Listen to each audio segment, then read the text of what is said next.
Get started and let you know briefly. We don't have a lot to say, and much of what we'll say is things that the information is available to you through the National Weather Service.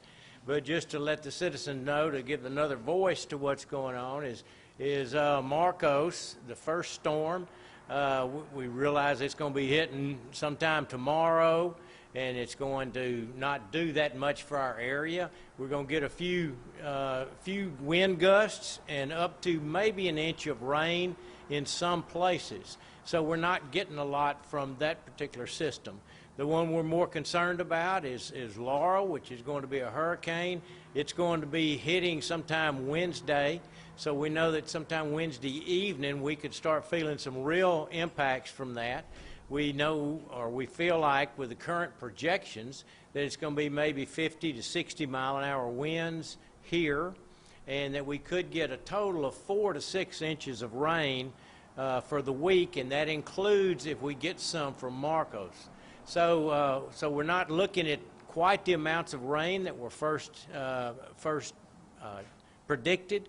But we are prepared for anything that comes up as best we can. We just want to remind everyone to do the same things that we always say when we get up here. If you see barricades, don't drive around them. If there's flash flooding, take care that you don't cause us more work and you more danger by driving on roads that are flooded. Do the things that make sense, just common sense. That's all we're asking. And don't put more on us than, as far as first responders, don't put more on us than we have already with people that have accidents and things that they couldn't prevent. If there's things that you can prevent, then don't do it. That causes us a lot of work and you a lot of danger. So high winds, possibly a lot of rain. We're prepared for it. We got sandbags, and I think the mayor will talk about that, and Dr. Wilson. Availability for sandbags if you feel that's necessary. And we're doing the same things that we normally do. We've got provisions for sheltering if that's needed, and we'll be putting all that out in a written news release. So having said all of that, I'll turn it over to Mayor Perkins and let him fill you in on what the city's doing and Cross Lake and that sorts of things. And by the way, the river is at a safe level right now, about 14 feet. We're not expecting, nor is the National Weather Service expecting any problems out of the river.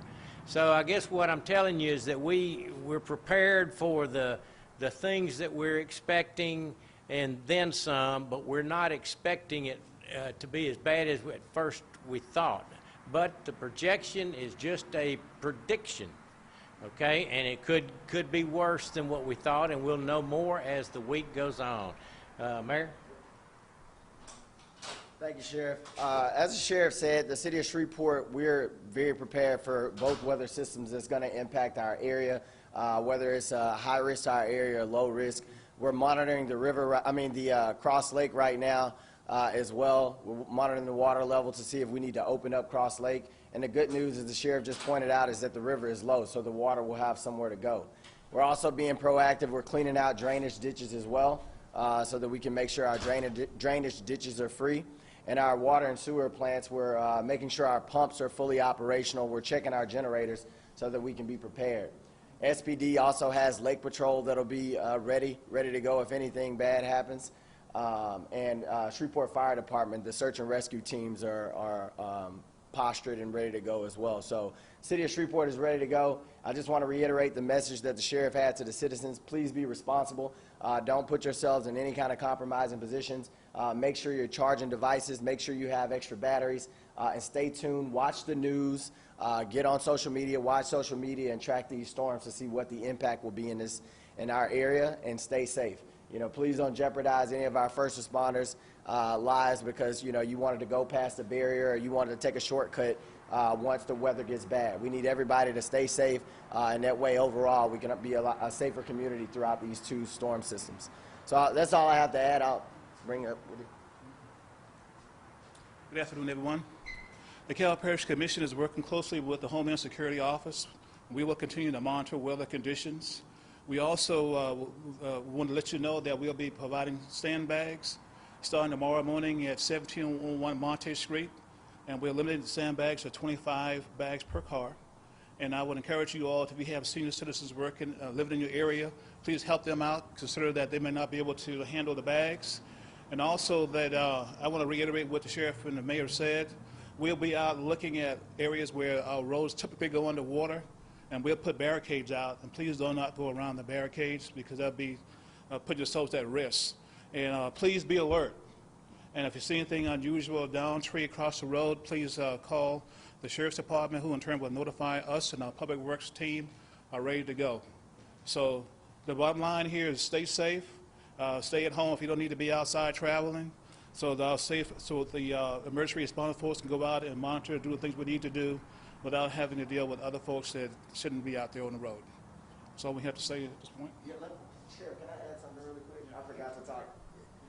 Dr. Wilson reminded me, if you need sandbags, you can go to 3825 Old Mansfield Road to pick up sandbags from the city. It's 25 sandbags per vehicle. But also during this time, if you're picking up sandbags and you know your neighborhood or your house is prone to flooding, please look around you and be mindful of your neighbors. If you have neighbors that are seniors, or if you have neighbors that are disabled, please look after them during this time as well. Again, this really has to be a community effort for us to make sure we get on the other side of this. It's nothing new for us. We've seen these storm systems before, but just be mindful of your safety and those around you. That'll be very helpful to us. And one other thing, we're very proud in our area to have the Shreveport Fire Department and also the Sheriff's Office and the first responders here. The Shreveport Fire Department has already sent a team down south, a search and rescue team, and they'll be assisting in that effort should they need them. Of course, they can come back here if they need to, and that's always the agreement. In the Caddo Parish Sheriff's Office, we're staged, and we'll be whenever the mission number comes through, we'll be sending a group down also, search and rescue, to help our friends in South Louisiana, which is common for us to do. So we're really happy to be able to do that and proud of the first responders in our area. Also, the sandbags that they'll be picking up, it's kind of a unique situation. Right now, because of the governor's order and the Department of Corrections, we're not able to use inmates outside of the facility because of COVID. Therefore, we are, because of the National Guard and Camp Minden, they have an abundance of sandbags there. So the Caddo Parish Commission, Caddo Parish is sending vehicles over there to pick up 25,000 sandbags to bring over here for the city of Shreveport and the parish of Caddo to distribute. So we're thankful for the National Guard and what they do there, and it helps us in a time when we can't be filling up sandbags, and they have more bags there if we need those. So it's a good, I just want you to say that to tell you how a lot of times you don't see the seamless way that we help South Louisiana, how the parish helps the city helps the parish, the sheriff's office helps the city. I mean, it all works together. I think you ought to be very proud of what goes on in our part of the world. I know I'm proud of the system and the cooperation that we have here. Do you have any questions?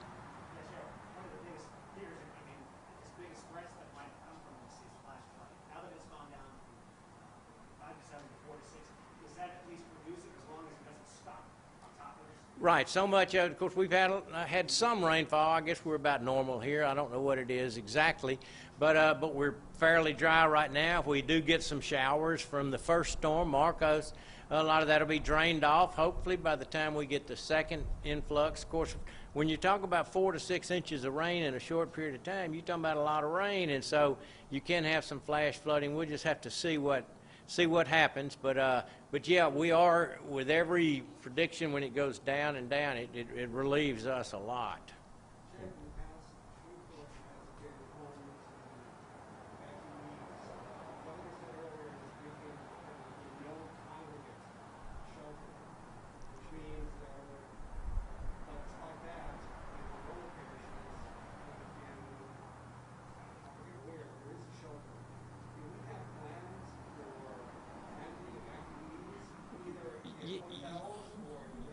Yes, we have provisions that have been made through the Governor's Office of Homeland Security and the Red Cross. And those provisions are that we're trying not to open any large congregate shelters because of COVID, and because there's been more effort made to shelter further south than coming all the way up here. And there's also, as I started to say, there's kind of, I guess you might call it a voucher system, but there is a system through the Red Cross where the state of Louisiana will pay particular hotel, motel rooms for people that are displaced because of the hurricanes that happen to come up here and for short stays, short sheltering. Is the parish working with the Tourism Commission to see if there are hotels available for people who find themselves driving up here? Yes, we can answer those questions. I mean, if somebody drives up here and they need a place to stay, I promise you that the citizens of Caddo Parish in Shreveport, Louisiana, and the availabilities in the Red Cross, we will make provisions and figure out something for them. But we're not encouraging that. We're saying find a place closer to home. It just makes more sense unless something's destroyed. It's my understanding, though, the state hasn't contacted you guys at all yet for contingencies. No, other than we're aware of what to do about the hotels and the motels and that voucher system, but they have not contacted us like they normally do about opening up such places as the Hirsch or right, all the places, LSU and all of the places that we sometimes in Southern that we open up, but we have not made any plans. Of course, you know, we're fast. We can get stuff done, I promise you. So we can get stuff done. Now, this is Katrina week, and it's also been here, and we're wondering what happened. How does that normally play into everything that we've been through between Katrina and now?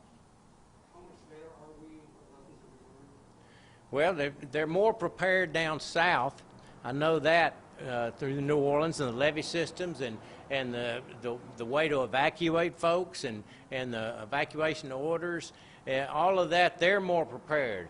Therefore, we are more able to serve the needs that they don't have down there. We're more prepared. So everyone in the whole state, in this whole region, tri-state area, is more prepared than we've ever than at Katrina. Katrina caught everybody by surprise and showed the weaknesses that we had, especially down south, especially in our evacuation. And we've come a long way there with our interoperability of our communication systems, with our sheltering, with our transportation of folks that needed sheltering.